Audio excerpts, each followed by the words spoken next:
lane. It's when you start to go a little bit high that things might get a little bit loose for you. That's what happened to Will Power when I saw that 2 years ago in turn number 2. Ideally, I think you'd like to be low, in particular going into. Oh, we have a huge crash here on the track right now. It looks like Mikhail Aleshin. I'll have to look up who it is. I saw Aleshin earlier was running very close with Charlie Kimball and as well Sebastian Saavedra, but don't want to identify just yet who it is, as we have yet to identify. It looks like Marco Andretti may have been involved just by looking at the colors. Now, a few laps ago, I noticed, and indeed I do see Charlie Kimball in the car. He is moving. That is good news. But I did see, and he gives 2 thumbs up, does Charlie Kimball. Charlie Kimball gave 2 thumbs up in that 83 machine. I saw earlier that we saw Sebastian Saavedra running with those, but this is going to be Mikhail Aleshin, also Charlie Kimball. Jack Hawksworth is involved as well. Looked like Mikhail Aleshin and Sebastian Bourdais, I understand, also involved. Yep. But the good news is, at least first and foremost, Charlie Kimball we can see getting out of the car and getting out of the car under his own power fairly easily. We will have to see and hope for the best now for Sebastian Bourdais. We are told Mikhail Aleshin and as well Jack Hawksworth involved in this incident. Boy, it's just a little thing. But the redesign over the years of these chassis, you look at the way the front end of that race car of Charlie Kimball's is gone, all the way back to the firewall, and thank goodness for that firewall. We see Marco Andretti, he's out on the course. The safety vehicle is going by to pick up Marco Andretti. So we're happy to report that Charlie Kimball and Michael Andretti both got out of their cars. They appear to be okay. They're walking to the safety vehicles under their own power. We're waiting for an update now to see what the situation is with the car of Jack Hawksworth and the number 11 machine of Sebastian Bourdais. This incident is in turn number 4. Now, Hawksworth is on pit road. Didn't mean to interrupt. Okay. But we do see the 98 machine of Hawksworth is on pit road. Okay.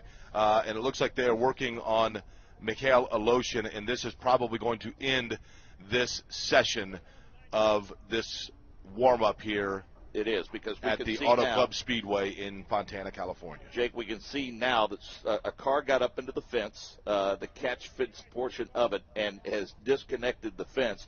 There was a piece of suspension caught up in that fence, so that portion with the wheel and suspension, that portion of the fence was ripped away, and this is what you sometimes don't like about final warm-up sessions on ovals. We understand that you wanted one session under race conditions, and we pushed it back so the sun would not be a factor. But I think our thoughts and attentions right now turn to the driver of the number 7 machine, Mikhail Aleshin. That's who we believe the safety crew is working to extricate from his vehicle now. As we said, we know the 98 machine of Jack Hawksworth. It reported back to pit road. We saw Marco. We saw Charlie Kimball. Nick Yeoman, I know you don't have a good view of the entire pit road, but did the 11 of Sebastian Bourdais make it back to pit road? Can you help us with that? I can look.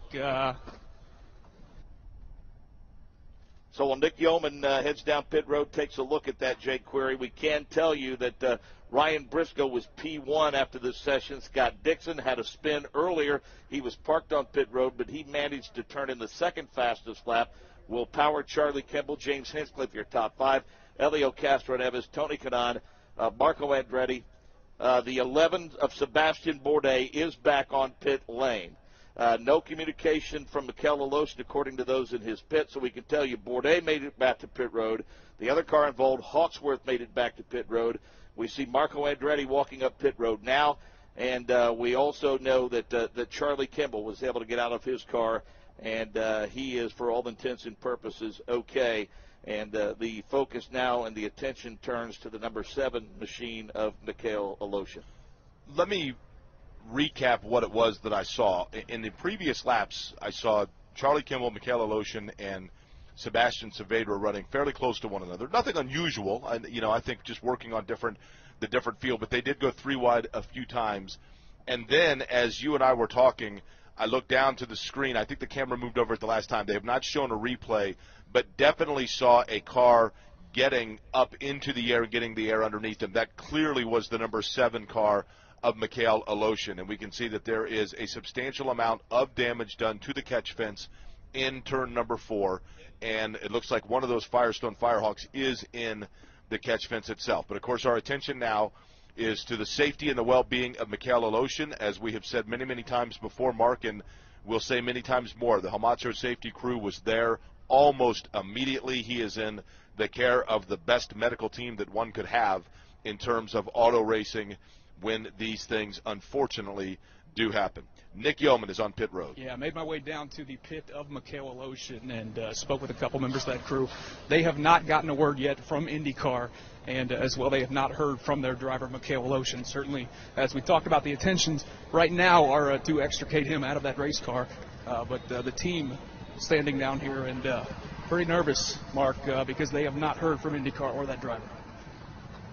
Tell you what, Jake, rather than to continue to tap dance, if you will, and speculate, let's go ahead and set the starting grid, at least the front row for tomorrow's race. Of course, this is going to change depending on the condition of some pretty torn-up race cars. But again, that is certainly secondary to the well-being of the driver of the number 7 machine. Your front row will be Elio Castro-Neves, Juan Montoya, and Joseph Newgarden. We'll be on the air tomorrow night at 6 o'clock. That's 9 p.m. Eastern time. It'll be Paul Page and Pippa Mann in the booth. Yours truly, Jake Query, will be out on the course. And we'll have Nick Yeoman, Dave First, and Michael Young on pit road. Of course, you can follow the IndyCar series on Twitter. Of course, IndyCar Radio on Twitter. Throughout the course of the evening. I'll tell you what, before we get out of here, one of the guys involved was Marco Andretti. Nick Yeoman, you have him on pit road. Yeah, we're down here with Marco. I guess describe what you saw there in that accident. I saw smoke, but, man, it's hard to slow down from 220. I was crossed up. I almost crashed myself, and then I ended up spinning to the inside, so I missed the wall. But obviously my concerns are with Mikhail right now. I certainly appreciate it. Not a lot of drivers down here, I think, know exactly what happened. And, Mark, again, as we talked about, so I'm going to take a little time until we exactly find out what happened, but certainly hoping at the well-being of Mikhail Aleshin, and we'll get some word from that hopefully very soon. Safety officials are working to repair a section of the fence that was dislodged about the apex of turn number 4. That's one of the many reasons why this session was ended early. They're still working over the number 83 machine of Charlie Kimball. Again, happy to report Charlie is okay. Marco Andretti's car suffered heavy damage. We just heard from him. He is okay. Jack Hawksworth, Sebastian Bourdais, they were able to get back to pit road, but the safety crew continues to work on the number 7 machine of Mikhail Aleshin. He has not yet been extricated from that car. Again, follow IndyCar on Twitter. Follow IndyCar Radio on Twitter. And they will continue to update you on the condition of Mikhail Aleshin. Sorry to end on such a somber note, but again, our thoughts and prayers are with the driver of the number 7 machine. We hope for the best news a little bit later on this evening as soon as we get it from IndyCar. That's going to do it from Auto Club Speedway in Fontana. I want to thank Chris Pollack, our Indianapolis studio producer. Our on-site engineer is Rick Evans. The director of the Indianapolis Motor Speedway Radio Network is Wally Levitt. For Nick Yeoman and Jake Query, I'm Mark James. So long for now from Fontana, California.